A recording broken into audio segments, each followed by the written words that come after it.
Alright, ladies and gentlemen, these are the 8-5 notes for angles of elevation and depression. Your objectives are you'll be able to solve problems involving angles of elevation and depression, and use angles of elevation and depression to find the distance between two objects. So I'm going to walk you through a couple problems here that'll help you guys get a little bit more comfortable with it. You in fact already did practice a lot of the math that we're going to be using today of the trig functions of sine, cosine, and tangent. And we're going to see them kind of come more to life and how we could use them in life. So we're going to do word problems. So look at this first word problem here. Or to explain a little bit more, I should say. Angles of elevation and depression. An angle of elevation is the angle formed by a horizontal line and the observer's line of sight to an object above the horizontal line. So in other words, what they're saying there, if you are standing and you're looking straight forward, if you have to tilt your head up to see an object, that's considered angle of elevation. Now, if you're looking straight forward and you have to look down at an object, that's angle of depression. So that's how I like to describe it in class. If you look up, elevation. If you look down, the person from the line of sight is looking down, then it's angle of depression. So an angle of depression is the angle formed by a horizontal line and the observer's line of sight to an object below the horizontal line.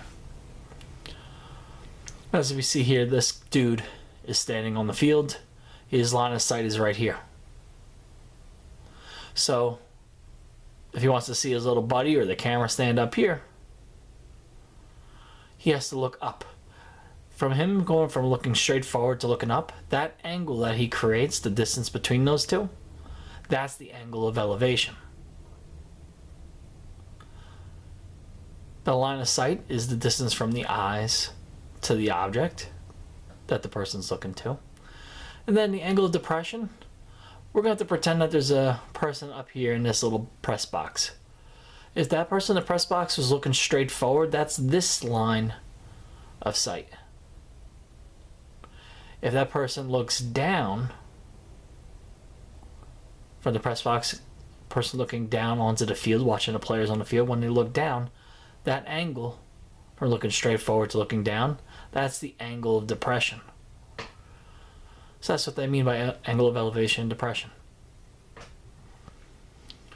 Horizontal lines are parallel, so the angle of elevation and the angle of depression in the diagram are congruent by alternate interior angles theorem, which we already know about that. Alright, so let's do a problem. Leah wants to see a castle in an amusement park. She sights the top of a castle at an angle of elevation of 38 degrees. She knows that the castle is 190 feet tall. If Leah is 5.5 feet tall, how far is she from the castle to the nearest foot? So to find that distance, if you could see that this makes a triangle here, we know the height is 190. We know the angle of elevation is 38 degrees, and we have to find the distance between the base of the castle to her. So that's that bottom of the triangle. So we have an opposite. So remember, our 38 degrees, that's our reference angle. The angle we're referring to, that's our starting point. So 38 degrees, 190 is opposite of that 38 degrees. So we have an opposite and an adjacent. With opposite and adjacent, we know we have to use tangent. So tangent of 38 degrees is equal to 184.5 divided by x. And you guys know when x is on bottom, you just flip-flop the x and the tangent of 35. So we do 184.5 divided by tangent of 38. And that length is 236.1. So 236.1 feet from Leah to the castle's entrance here. Let's do another problem. So now you can see there's lots of words here, but there's no picture. When there's not a picture, make a picture. Make your life a little bit easier. The crossbar of a goalpost is 10 feet high. And this is in the context of football. So for those who might not know football, the crossbar or the goalpost is that yellow thing at the end of the field. Looks like this. And they're yellow, so I'll make it yellow.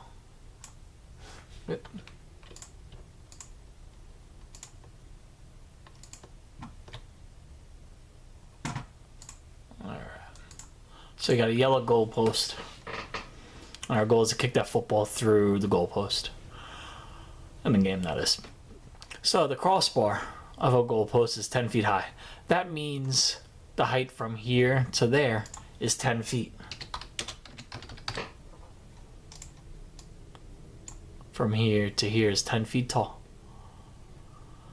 If the field goal attempt made by 25 yards out from the base of the goalpost, meaning from the base of the bottom of that goalpost, this length from to the kicker, make a little kicker,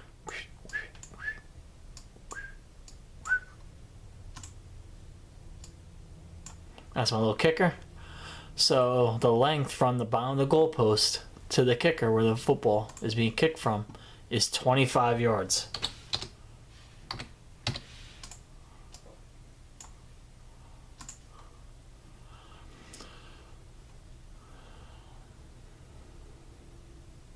So if a field goal attempt is made 25 yards from the base of the goalpost, that clears the goal by 1 foot. So it has to go, the football has to be 1 foot above the crossbar.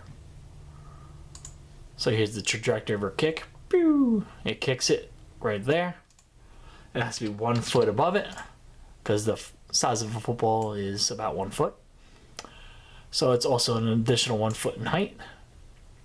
What is the smallest angle of elevation? So we want to find this angle of elevation at which the ball has been kicked to the nearest degree. So our goal is to find out that many degrees.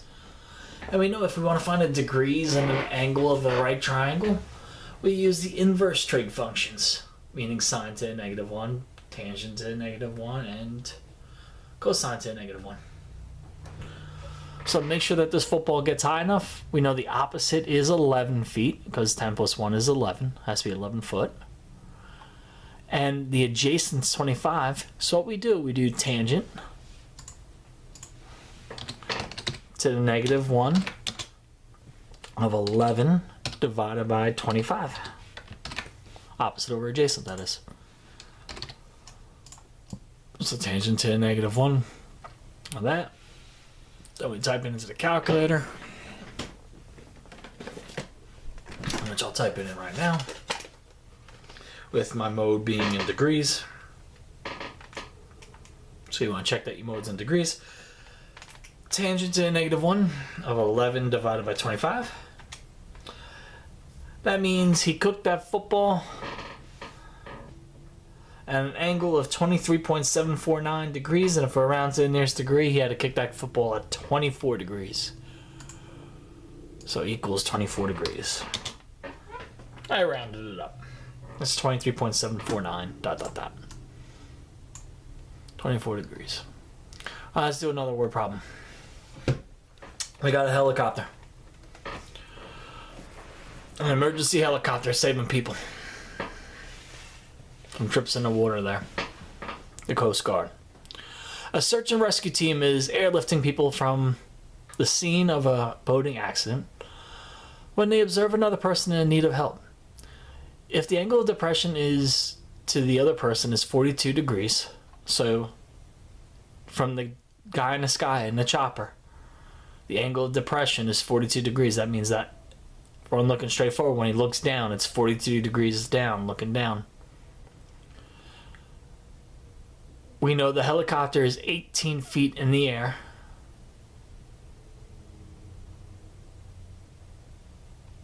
What is the horizontal distance from the rescuers, so where the rescue guy is going to be here at D, to get to the little guy that he's rescuing? So what we do, we can make a triangle out of our picture. In this case, they drew a horizontal line on the bottom. They know by alternate interior angles that if this is 42 degrees, that means this is 42 degrees. We have opposite over adjacent. So we have tangent of 42 degrees is equal to 18 over x. We flip-flop the x and the tangent of 42 degrees, so we do 18 divided by tangent of 42 degrees.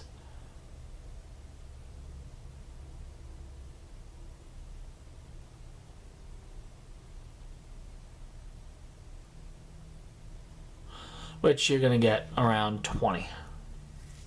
It's around 20 feet the helicopter needs to be moved. If we do exact, I'll type in a calculator to get us a little bit more exact. 18 divided by tangent of 42 degrees is 19.99102.527 dot dot dot. AKA when you round it up, it's 20 feet. Yeah, they're using feet. Okay. Let's do another one. I got lots of practice here. We have a lifeguard. A lifeguard is watching a beach from a line of sight 6 feet above the ground. So that lifeguard chair is 6 feet above the ground.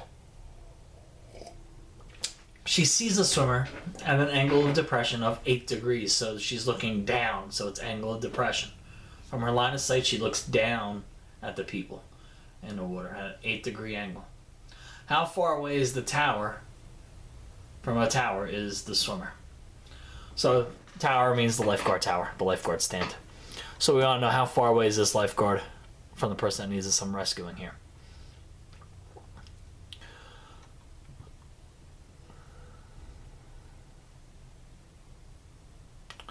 So angle of depression is 8 degrees. Lifeguard's watching a beach from a line of sight is 6 feet above the ground. So we have to make a little triangle here. So 6 feet. We know by alternate interior angles that this angle here is 8. So we put a little 8 in there. We know the height is 6. So opposite over adjacent, we want to know a distance which that lifeguard has to run / swim to go save the person. So we have opposite over adjacent. So tangent of 8 degrees is equal to 6 over x. We flip-flop it. So we do 6 divided by tangent of 8. That'll get us the value of x. So let's do that in our calculator here. 6 divided by tangent of 8.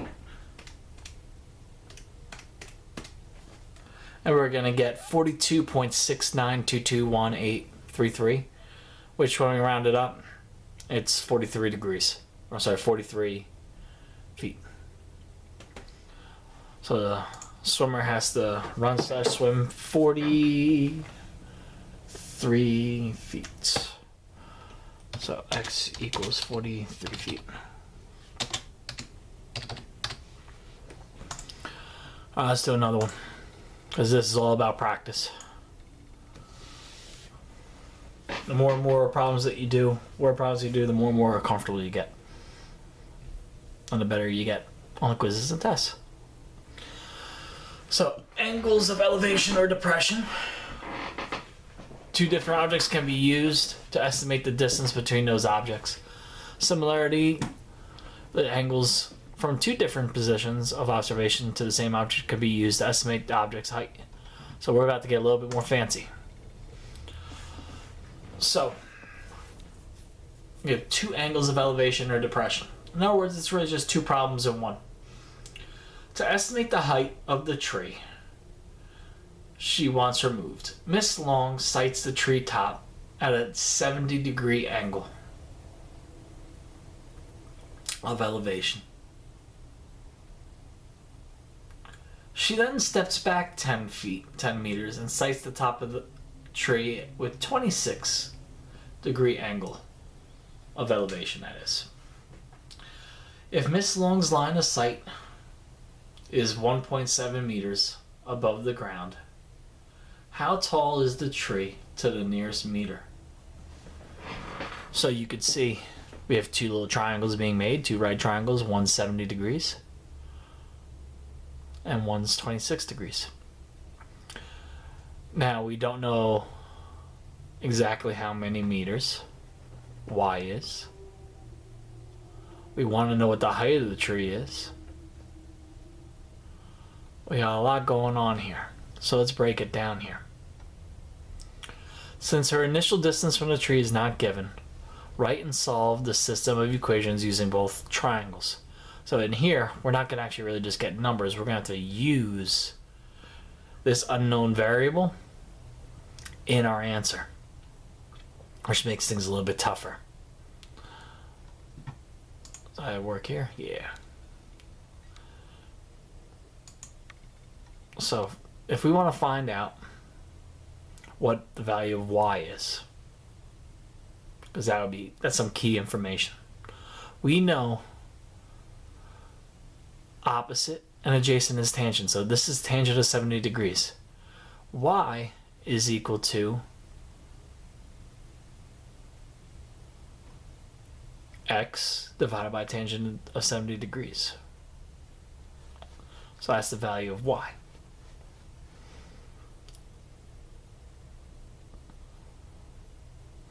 Now, to find x, we have then x in the problem on the bottom, so it'll be x divided by tangent of 70 degrees plus the 10 degrees. That's going to be our bottom length. To find the value of x, we know tangent of 26 is equal to x over that bottom, but you have multiple x's in there, so it makes things a little bit tougher. So let's walk you through what they have here. Tangent of 70 degrees equals x over y, just like we were talking about. So that means y times tangent of 70 degrees is equal to x. So they got the y still in there. They solve for x. Then tangent of 26, so they went to the bigger triangle, is equal to opposite over adjacent, which is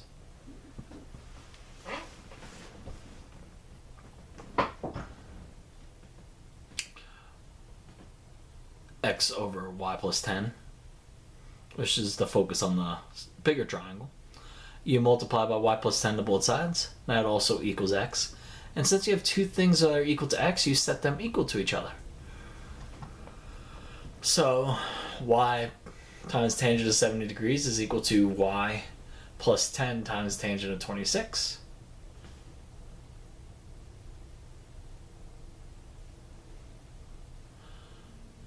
What you then do, you could distribute y times tangent of 26 plus 10 times tangent of 26 over here. You could then, since this is y times tangent of 70 degrees, y times tangent of 26, you could subtract that y times tangent of 26 to both sides. Then you factor out the y. You then divide. So you get 10 times tangent of 26 divided by tangent of 70 degrees minus tangent of 26 degrees. And when you put that all into the calculator, you'll get your y value, which is 2.16. Once you find your y value, you can plug that number back in or substitute in y times tangent of 70 degrees. So 2.16 times tangent of 70 degrees will get us that x value, which in this case is 5.9. We take that 5.9 and we got to add the height of the lady there. So 5.9 times 1 plus 1.2, 1.7 equals 7.6. Alright, so that's a tough one. So these problems clearly could get a little bit tougher. Here's a skyscraper problem. Here's just a nice little wooden plank problem where you have reference angle 20 degrees, your opposite's 10 feet. You want to find the length of the base of the ramp. So your x is there, so that's going to be 10 over x. So x, the length of this ramp, is 10 divided by tangent of 20 degrees. That'll find you the length of that ramp. As far as the baseball field, the fan's sitting in the upper deck of a stadium. So this will be one of those things you want to draw a little picture of it. 200 feet away from home plate. If the angle of depression to the field is 62 degrees, at what height is the fan sitting? So you crunch that out by making a picture. All these pictures are really just triangles. So fans on the upper deck, stadium 200 feet away from home plate. So the dude is 200 feet away from home plate. And the angle of depression is 62 degrees. So that means the stand who's up here, the fan's up here, home plate's down here. 62 degrees is the angle of depression.